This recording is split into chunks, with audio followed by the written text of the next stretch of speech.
Most traders lose money because they chase, they front run, or they hope. But hope is not a strategy. Today, I'm going to show you exactly how I entered a high confidence SPY trade using nothing but key levels, confirmation, and discipline, and how you can do the same. Before we break it down, hit that like button and subscribe. It lets YouTube know this content matters, and it helps more traders win with discipline. All right, team, let's get into the mindset. We trade levels, not hope.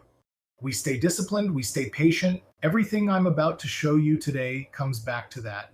The trade I recently took was from last Friday, November 21st on the SPY.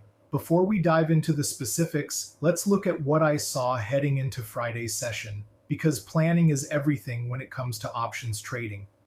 Thursday's session on SPY gave us a massive red bar, a real flush, but it held the 100-day moving average and supported right around our key level of 654. Keep in mind, levels are not precise and should be treated like zones. So going into Friday, I already knew two things. The tone was bearish, so continuation down was definitely on the table. After a huge sell-off, we could also get a relief rally, especially if buyers stepped in at key levels.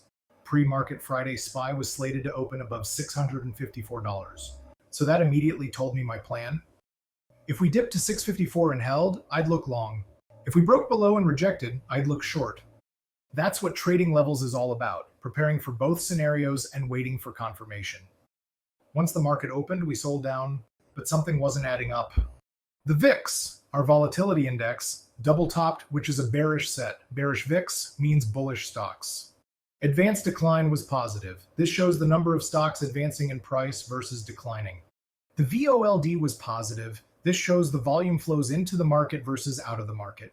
That told me the market did not carry a bearish tone, even though we opened weak. This is why I preach. Don't marry your bias, marry the levels and the confirmation.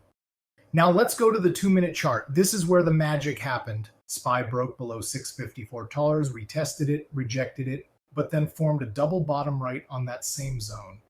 That is confluence stacking at its finest. Watch how it unfolds. Strong green candle breaks back above the level, confluence number 1. Break of the 654 level itself, confluence number 2. Break of VWAP, confluence number 3.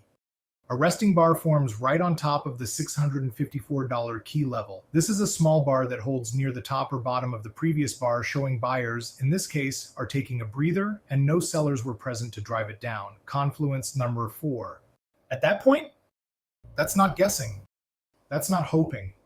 That's an A+ setup staring you in the face. So here's the rule. Never front run. Never enter before confirmation. Never average down. That's where accounts go to die.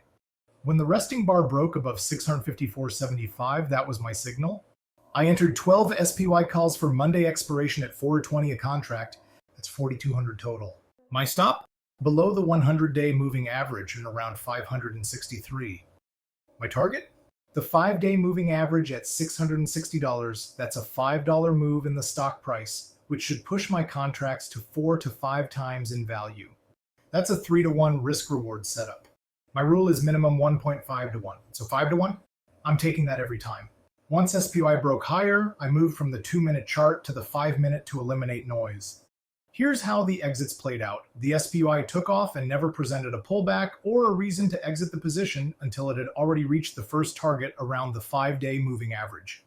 At 661's, SPY hit resistance. I sold 6 contracts at 724. At noon, we dipped back under the 5-day moving average. I sold 3 more at 610. At this point, I was very green on the day, so I moved my stop loss up from the 100-day moving average to VWAP to make sure I wouldn't go red on the trade. And when we hit the final target, 663.25, I unloaded the last contracts at $870 per contract. Total profit, $3,744. No drawdown. Clean, disciplined, technical trading. So let's simplify this for your own trading, because this is 100% repeatable. And if you have the levels, the confluence, and the patience, it can be done by everyone. Identify a key level. $654 was the critical line to watch, up or down. Wait for the break or the hold, no front running. Look for confirmation. Candle structure, volume, VWAP reclaim or loss, market internals, resting bars, double bottoms or double tops. Only enter on a break of the candle. Never anticipate it. Set your stop at structure, not emotion. Set your targets before entering. Let the math play out. This is how you turn chaos into consistency. You don't need all of these pieces of confluence, but the more you have, the more likely the trade goes in your favor, and this is a game of preparation, patience, and probabilities. If this breakdown helped you, hit that like button and subscribe. It tells YouTube to push this out to more traders who need real education, not hype. Remember, we trade levels, not hope. Stay disciplined, stay patient. See you in the next one.